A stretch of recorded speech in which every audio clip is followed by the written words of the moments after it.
everybody, this is Ajamu from the K-Bell Training Academy. I am in Markham, Ontario at Phenomenal Fitness Bodies, home of Drew Miller and the Phenomenal Fitness team. Today I'm going to give you a short video on one of the most important things you can do in kettlebell training, which is work on your squat. Now, what I'm going to do is give you guys a sequence of squats that will help you improve your range of motion, your technique in terms of where you should be putting your body and how you can do the squat better. I know a lot of you guys are doing a lot of goblet squats and you're doing them for reps and you think you're building up your legs, and you are building up your leg strength. However, there are some specific things in the squat that you need to be working on. If you want to get better at kettlebell lifting, the purpose of your squatting should be to improve your ability to hold the kettlebell in the rack. So it's not necessarily that you're trying to increase quad strength or glute strength. It's actually your ability to stay in and be in control of the weight in the rack position. So I'm going to show you some of these variations, and you guys are going to have fun trying them later.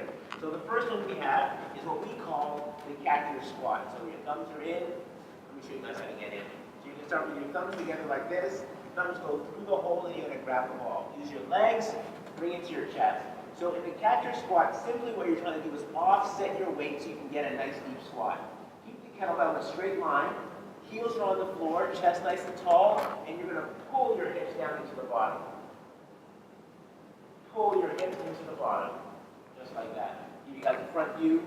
Key thing is for you to keep your knees and toes in a straight line. They don't have to face exactly forward, but they do need to face in the same direction. Chest tall, back nice and straight, and just pull yourself into the hole. Pull yourself into the hole. Beautiful. So that is what we call a catcher squat. It is one of the easier squat variations to do. It is very similar to the goblet squat that is out there on the videos right now. So I'm going to leave those and call those very similar. And I'm going to move on to the next variation that you should be working on. So the next variation is one of our favorites here at the Academy. It's called the push squat. And the idea behind the push squat is that you're trying to help somebody understand how to engage, and how to engage their core muscles, in their erectors, in their abdominals, in their hips, everything that needs to be tight and secure at the bottom of the movement. So I'm going to show you guys the push squat. You guys are going to try this, and you're going to understand what I'm talking about. So you'll start in the same position that you would for the catcher squat, and you're continually trying to squeeze your elbows in and get your hips under the weight. This wants to be the start position for all your squats. Okay? In the push squat, as you go down, you're going to push the kettlebell away, and you're going to lean back at the same time. You're going to keep your back tall, your chest nice and straight. So here's what a push squat looks like.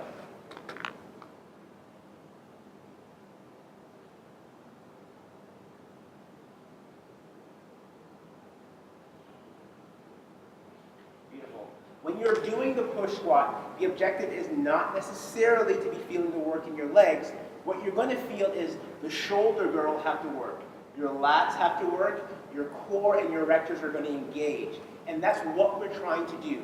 The purpose in our squat variations at the Academy is to help you understand how to use your core contractions to actually move and control the weight. Okay? Remember, when you're doing the push squat, the objective is not to get the arms straight. You're just trying to create a point of leverage where your core is going to have to do more work. We call this exercise an ab exercise as opposed to a leg exercise. So there's a bit of a misnomer called a push squat, but your clients will love it, you will love it, it will help you get stronger in your kettlebell squatting technique. Okay, the next technique we're going to show you is something called a modified waiter, and well, coincidentally enough, I'm holding it in what we call a modified waiter right now. So in the modified waiter technique, you are trying to learn how to connect your elbow to your hips so that your shoulders don't have to carry the weight. Okay? So if you think of any of the beginner squat variations, whether you want to call it a goblet squat, okay, or you want to call it a catcher squat, in all of these squat variations, the challenge, the thing that you cannot do, that you must be able to do in kettlebell lifting, is you must be able to connect your elbow to your hip. Okay? Without sitting the weight totally in your shoulders. You're trying to practice what this feeling is like. Because in a set where you start to extend in the weight, you're resting on the shelf, and the shelf becomes your hips. Okay? So the modified waiter, you're going to start in a catcher's grip position. You're going to take one hand out, you're going to slide the forearm to your handle, and you're going to take the elbow, and you're going to start by learning how to tuck your glutes under, lift your chest, and drop your elbow into your hip. That's your first step, okay? This is your finished position. Once you have this position, what you're going to practice doing is taking the shelf away, dropping yourself down into the squat, chest nice and tall, back nice and straight, and then putting it back on the shelf. Okay? This is what it looks like from the side. Chest tall, back nice and straight. Take the shelf away, drop yourself deep, squeeze yourself back on the shelf. Okay? Now, your depth in any of those squat variations is really going to depend on your hip, back, core flexibility and strength. Okay? So, don't feel like you have to go as deep as I did. What you should be focused on is the alignment of my elbow. So notice as I do these squats, my elbow stays perpendicular to the floor because that's the greatest point of leverage for my back muscles, my core muscles, to support the weight. And that's always what we're after, finding a way to let our bones support the weight. So in this technique, this is going to be your position, and you're going to learn how to feel this. And then as you go down into the squat, when you take your hip away, okay, you're going to keep that position, keep that position, keep that position, and then drive up, drive up, drive up. Always keeping that position. One more time from the side. Elbows in tight, chest nice and tall. Keep the perpendicular forearm. Squeeze and drive to the top. Beautiful. Once you get through those variations, the next thing you're going to learn to do is to do the squat from the rack position. And so when you're starting that, okay, you're going to really focus on getting your hand into the kettlebell deeper. We'll do a different video on this at another time, so I'm going to move past this part. Okay, so you can get your hand in deep, and you're going to find yourself back to this position again. Okay, and now you're starting to look more like a kettlebell lifter, somebody who actually can control the weight. And again, here's that position we talked about where you had your glutes fired, and you had your elbow tucked in, and you're letting the weight sit in your legs. Okay, the weight sits in your legs. Okay, so once you have this position, it's the same thing in next to your progression.